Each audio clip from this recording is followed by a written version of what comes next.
Lesbian is back in the UK, so I felt the need to, dress up a bit today. Y'all, they dress so much better than we do. Well, I take that back. They dress better than I usually do when I'm in the South. I feel like when I'm in the South, it's just, cut off jeans, flip-flops, whatever. But here it's like, you go out and you look around and people are like, I got to bring this up a notch. You know what I'm saying? So that brings us to, I want to talk to y'all today about lesbians and our own self-sabotaging behavior. And this doesn't apply just to lesbians. This applies really to everybody, but I'm talking to you, my lesbians, because I have felt this, I have been through this, and so just want to share some of what I've learned as per usual. Y'all know I have a TikTok page too, and I notice a lot of the conversation on there and here on YouTube goes something a little like, where are people meeting their partners? Where are you guys finding each other? I see a lot of people, and I don't know the answer to this either, but I see a lot of people chiming in from all over the world, which is beautiful, and y'all can use that page. I know there are a lot of people that allow y'all to use these pages and just look and do whatever. Find each other, right? If you're near one another. I think if I may be so bold, I've learned a few tips and tricks, right? So, am I single? Yes. Am I the authority on this? Absolutely not. But I do notice that, I don't know, I just felt compelled to share this with y'all. Anyway, here we go. So, let me ask y'all. First of all, for those of y'all that are actually going out to meet people, because we done had that talk, y'all. The train leaves, not the station. Remember that chat we had? For those of y'all that are actually getting out there, I want to ask y'all, why do you flirt? I don't mean because you want to get a girl home, and we know what you're going to do when you get her home. But no, I mean like what state of mind do you have to be in, shall I say, that makes you want to flirt, Because I have found, and again, I'm not the first person to say this, but I'm going to repeat it here because it's so darn good.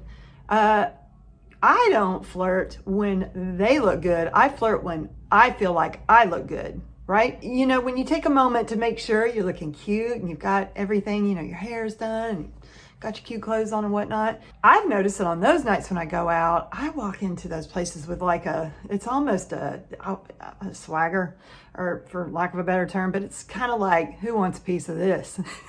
Like somebody's going to be lucky to meet up with me, right?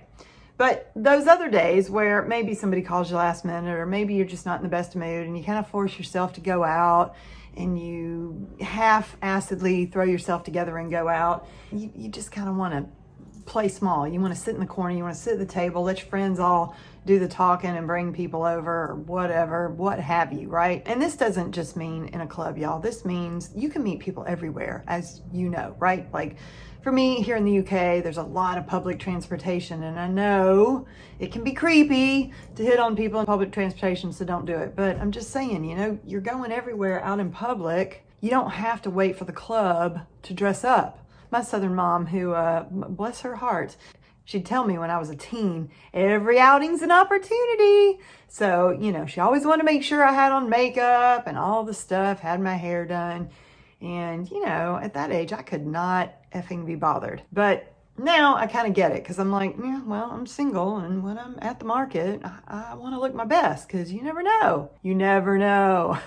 I'm sure that y'all aren't like me. I have a tendency to come home and just put on the yoga pants, and just not do my makeup, not do my hair. And granted, you got to have that time too, but I do catch myself going out a lot, even if it's just to the gym, to the market, whatever. I get a little lazy, y'all. I get a little lazy, and it never fucking fails. Like this morning, I went to the gym and I did not look like my best.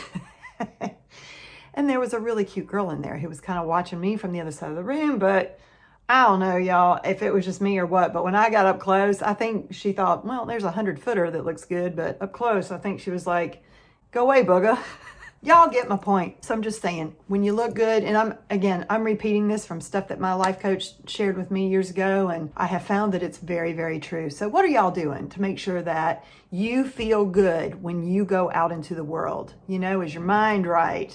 And I think that starts with getting your physical appearance the way you like it, whatever that may be, whatever your style is. Just make sure that you're feeling good, Take a moment to sit and make sure your head's in the right space. Like we talked about before, that you're going out to make friends, if nothing else, and if something happens, it happens, but don't be so hard on yourself if it doesn't, because A lot of this stuff is just the timing of things. It's just the energy of things. So again, I just wanted to put a little encouragement out there because quite frankly, I enjoy going out and I enjoy going out solo sometimes too. So I know when that girl comes into my life and I am so excited to meet her, but I know when she gets here, my life's going to change in an instant. And then all of a sudden, you know, all of these little time luxuries that I take for granted are going to be, well, you know, it's going to be a little different. I'm going to have to carve out my time differently. So again, just don't be hard on yourselves. Just do the best you can. That's all you can do, right?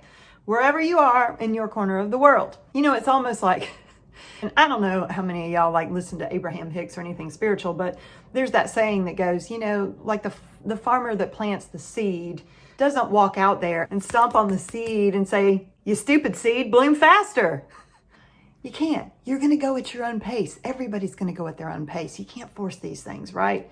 So allow yourself to bloom in the time that you're going to bloom and meet that person in the right timing. You don't want to force anybody that just ain't, you know, the right fit. That's for sure. If they don't want you, let me tell you something. They're not for you. Let them go. Took me a long time to learn that. And I would just tug at them and always thought that it was something that I was doing wrong. And granted, I had things to learn, but at the end of the day, if somebody really wants to be with you and figure it out, I mean, they figure it out. I always do. If there's somebody I really want to do, I make the effort. So y'all don't shortchange yourselves, you know? Just hang in there. Be patient. She is coming. So the other thing I found that we lesbians and people in general do that can hold up progress in, well, I'm going to use dating as an example because a lot of y'all are here for that purpose. And I don't know why you're with your single Southern lesbian for that, but I'll share what I'm learning because I have been doing a lot of therapy. I have had I had a life coach for many years and I learned a lot from her. And I've done a lot of research and reading and podcasts and life coach and, you know, all the things. So I'm just sharing with y'all the things that I've learned. The other self-sabotaging behavior I feel is perfectionism. Deep breath, y'all, because I am definitely and have been a really good perfectionist for a long time. And I prided myself on it. You know, I was an executive producer in a visual effects company and nothing could go out the door without that shot being absolutely perfect. And I get that. That's for work and somebody's paying you to be a perfectionist, right? Where I failed to recognize where I couldn't put my pencil down, right, in my behavior was I'd get home with, you know, if I'm dating somebody or whatever, and let's say I'd asked them to take the trash out or something and they didn't do it. And I just, you know, that resentment starts building up the minute you see that y'all have had a conversation about something, they didn't do it. You write them off as like lazy or start assigning labels in your head as to what these people are doing. Another example could be procrastinating, you know, as an example, as a result of your perfectionist habits, because maybe you're waiting to go out when you think it's going to be the perfect night to meet somebody when you're feeling absolutely, you know, the right way, the perfect way. You're not feeling scared. And I'm telling y'all, from what I've learned, you got to feel the fear and do it anyway. You just got to do it. You just got to push through it, right? Put yourself together, make yourself feel the best you can, push through that fear. Because if you're waiting for everything in your life to line up perfectly, ooh, and I'm saying this to myself too. Listen, I don't even know where I'm going to live the rest of this year. Well, that's not true. I know this year. I don't know where I'm going to live next year because I've got multiple irons in the fire with projects and things that I want to maybe do. So I'm all over the place. And I'll admit, y'all, it holds me back sometimes. There are days that I feel like, why would I go out and try to meet somebody where I don't even know what life's going to look like next year or where I'm going to be and who's going to want to put up with that? That is my best example I can give y'all of what this lesbian does right here to self-sabotage. So that's something that I'm working through right now, and I'll keep you posted. But I am making myself get out there because what's the alternative, you know? I mean, the other alternative is I end up hermiting in different places where I stay, and then I don't get out and enjoy my life and the experiences. And I think we're here to enjoy our life and our experiences. And who knows, maybe the agreement that we made with ourselves before we came into this life was that we wanted to experience certain things before we got locked in with a partner. I often think that to myself and go, you know, maybe I really did want to get this business off the ground before I get distracted by a girl, because girls are distracting. Just saying. And I feel like that's a legitimate thing for me to accept about myself. You could be in an area of the world where it's tough on the gay community. It's getting better. I feel like as we're approaching the election, at least there's, some different dogs in that fight, shall we say. And I'm not going to talk politics, but I am gay, so y'all know who my candidate is. But if you live in an area of the world where you don't feel like it's safe to come out, I'm sure that can be really, really challenging. And I've said that on here before, and I'm going to ask y'all again, how much do you like living there? Because is it worth your peace? Is it worth, your lack of community if you don't have community in an area? These are really tough questions, and it's something that I had to ask myself. I mean, I had moved to South Carolina, y'all, and I love South Carolina because my family's there. But I had to go. It just didn't feel right. There wasn't community. There was community there, and those girls are fantastic, and they've got family there, and they stay there for their family and for whatever reasons they choose. The weather, and it's a beautiful place. But something about it just didn't sit right with me personally, and that's such an individual thing that we all have to decide for ourselves, right? I mean, where you live, where you decide to call home and sanctuary needs to make you feel really good. You have to be able to go back to your home and be able to be your full authentic self. And hopefully in your community, you can do that as well. You shouldn't have to change who you are when you walk outside your front door. And I found that I did that in South Carolina. I dress pretty feminine most of the time anyway, but I would really femme it up going out to events in South Carolina because, I don't know, I just don't want the hassle. As I'm recording this, we're almost to the end of the first week of the Olympics, and that's super fun, and there's some athletes that are coming out, and that's super inspiring, and it's great. Or admitting they're bisexual, we all know that's a slippery slope, right? They all start there.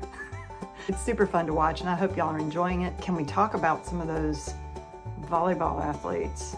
Y'all, there is a beautiful girl on the French women's volleyball team named Lucille Kikel.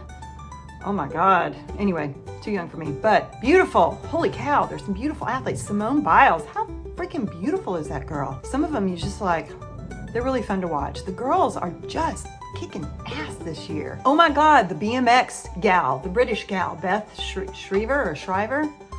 I'll list it below. But anyway, how good is she? These gals are kicking ass. Not to mention Billie Eilish has a new tune out with Charlie XCX or whatever her name is. Yeah, anyway, those kids I can't keep up with, but damn. The youngins are on fire, y'all. I continue to just be blown away by them. Seriously. I think it's so cool. Thank you. Thank you, younger generation. Thank you.